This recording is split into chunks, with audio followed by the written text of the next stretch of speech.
So let's look at example 4 and talk about how we deal with these translations. That's what they're called. They're called translations because we're moving our graph around our x and y coordinate plane different than our parent graph. Okay, so in example 4, they're asking us to graph y equals -3 times the square root of x minus 2 plus 1. We want to state its domain and range, and we'll talk about that in just a minute. But step 1 is we first want to, the very first thing we want to do when we're graphing translations is we want to graph its parent function first. And our parent function, our original function, is if we take all the pluses and minuses out of my original graph that I want to graph over here. So I want to take all my pluses and minuses out, and I want to graph just the parent function. So if I take all the pluses and minuses out, I'm left with y equals -3 times the square root of x. I took my -2 out, and I took my +1 out, so I'm just looking at my -3 times square root of x first. When I do that, I know I'm dealing with a square root, so I know I can't plug in negative numbers. So I know what my values for x, I'm going to plug them in to get my y values out. I have to start at 0, and I'm going to plug in 1, 4, 9, and 16, just because those are nice numbers that deal with my square roots, because my x, my input, my x value is inside my square root. So if I plug them in just like I did with my first two examples, -3 times the square root of 0, square root of 0 is 0 times -3 is 0. -3 times the square root of 1, well the square root of 1 I know is 1. -3 times 1 is -3.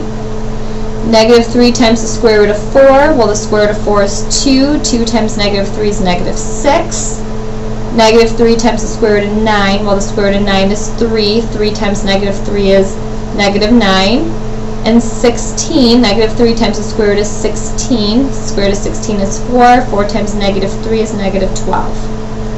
So right off the bat, I'm going to go over to my right-hand side, and I'm going to graph this first with a dotted line. So I'm going to graph with a dotted line. And I'm doing it in a dotted line because this is not my final graph. This is just my starting point. So if I start graphing my parent graph with a dotted line, 0, 0, 1, -3 is here, 2, -6 is there, 3, -9 is here, and I can kind of leave, let's see, oops, I did that wrong, didn't I? Yes, I did. My ordered pairs are 0, 0, 1, -3, 4, -6, 9, -9, 16, -12. Alright, so I did that wrong. So I'm going to go over here. 0, 0 is right. 1, -3 is correct. But I have to go to 4 because I didn't go by 1, 2, 3, 4. I actually jumped, right? So if this is 1, then I know if I go to 4, -6, 1, 2, 3, 4, -6 is here.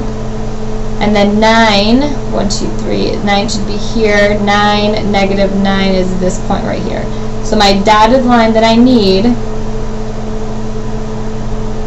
is going to connect these points.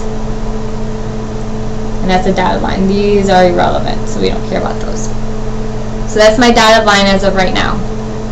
But that's not my final answer. That's not my final graph. My final graph deals with moving my graph -2 and +1. So I still have to translate my graph even though this is my parent function right now. So since h is 2, right? H is 2, and we don't even necessarily care about h and k. We really don't. I mean, h is 2 and k is going to be +1, but that really doesn't make that much of a difference. What really is important for you to remember is that whatever number is paired with your x inside of your square root or cube root, whatever is paired inside of your radical symbol, it moves opposite of what you think according to your x variable. So since it's -2, I know we're going to move our graph 2 units to the right because it's opposite. You would think it would be -2, you would think it would be left, but it's always opposite with my x, so I'm moving to the right 2 units. And then because it's +1 outside of my square root, I know I'm going to be moving 1 unit up.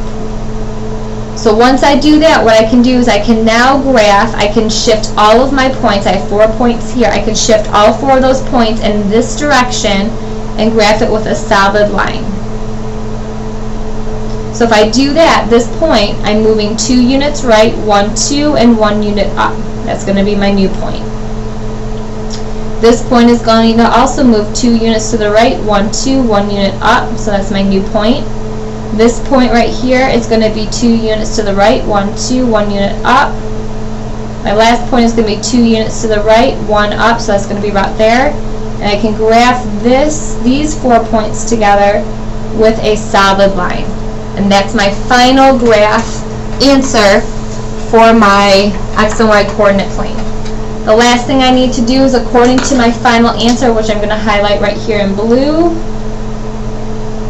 I need to come up with the domain and range. And the domain and range is only for your final answer. It doesn't necessarily mean, I don't at that point want to look at my original that I graphed. I want to look at my final answer. So my domain, if I look, at what point does my X value start?